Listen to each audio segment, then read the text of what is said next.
ମାମା ଓ ମାମା ଶୁଣ କଞ୍ଚା ମାଛ ଭାଜିବ ହେଲା। କଞ୍ଚା ମାଛ ଭାଜିବା। ହଁ ଦେଖ କେମିତି ଆଉ ଛାଣିକି ମାଛ ଭାଜିବନି ଟେଷ୍ଟ ଲାଗୁନି। ହଁ କଞ୍ଚା ମାଛ ଭାଜିକି ଦେଖେ। ତା ଦେହରେ ମସଲା ପକେଇଦବା। ପିଆଜ ରସୁଣ ବଟା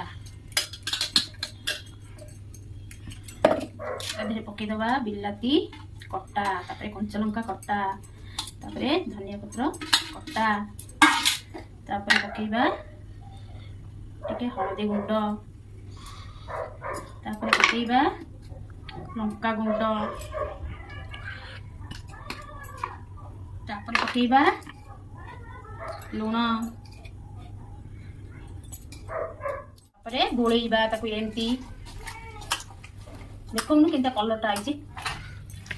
ଏମିତି ଗୋଳେଇବା। ବଢିଆ ଦେଖାନି? ବଢିଆ ଦେଖାଯାଉଛି ଏକଦମ ସୁପର। एकदम सुपर। चलो जीवा भाजिया। एमती छाणीदा छाणीगले एमती भाजला। दुटी पीस लेखा रखिया है। बेसी ये कले ମାମା ଭଲ ଲାଗିବ ତ? जमा को खाइछु भल लागियो नै आ खराब लागियो। ମୁଁ ଯା ପଚାରୁଥିଲି ତ। ହେଇଗଲା। ଖାଉ।